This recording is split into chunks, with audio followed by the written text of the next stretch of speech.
Recently, I needed to travel to Calgary.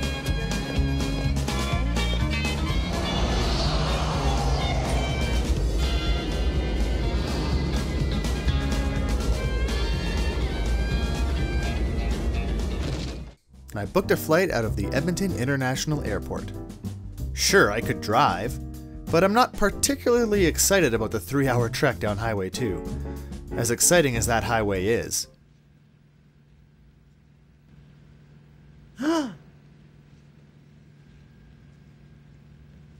No. Besides, I wanted to check out something new at the Edmonton International Airport, the Short Story Machine. The first of its kind in Canada, these machines exist elsewhere in the United States and Europe, and beyond. It's kind of a unique idea. It's a free dispenser to help travelers pass the time while waiting for their flight. Simply walk up, press a button, and you're provided with a printout of a short story. You can choose between a 1-minute, 3-minute, or 5-minute short story. An added bonus is that many of the stories are written by local authors.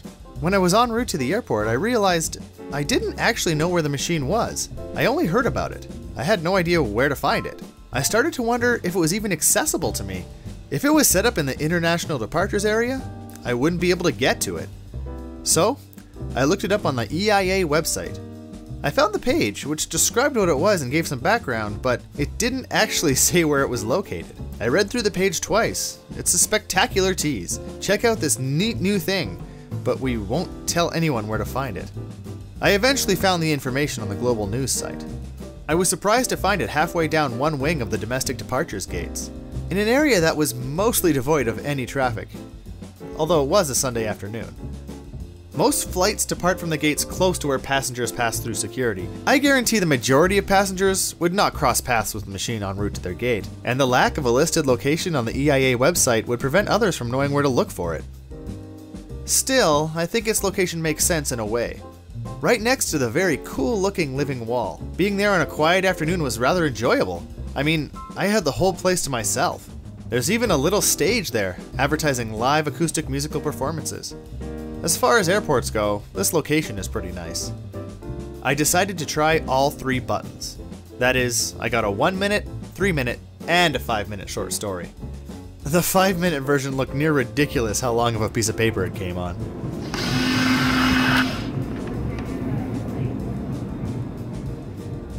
I decided to read both the 1-minute and 3-minute stories over some lunch. There are worse ways to spend time at an airport.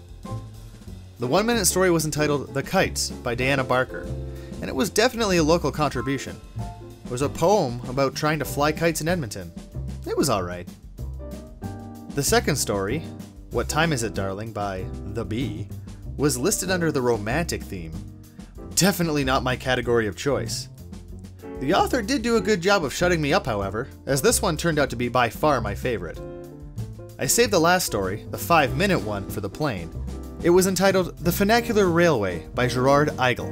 And once again I had to laugh. It looked quite comedic to be sitting there in the airplane, reading what looked like a super long receipt.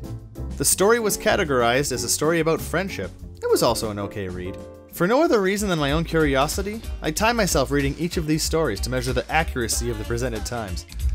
Not bad. Pick it up though, huh? I consider myself to be someone who reads at an average speed, but I came in at under the advertised time for all 3. That doesn't mean much though. Some people power through the words while others take more time to digest the content of the story. I would say that the listed times are pretty accurate. Overall, I was impressed with my experience. Is the short story machine just a novelty? Perhaps, but one that delivers on what it promises. I enjoyed all 3 short tales and was happy that I went out of my way to find them. So, the next time you're at the airport, take a stroll, one that will likely take you out of your way, to the short story machine. You might just read something you like. Have you ever read a short story from the short story machine? Would you go out of your way to find one? Let us know in the comments below. If you enjoyed this video, please give us a like and subscribe to our channel. And why not check out some of our other videos, mostly about the greatest indoor show on earth, West Edmonton Mall. Oh, and thanks for watching.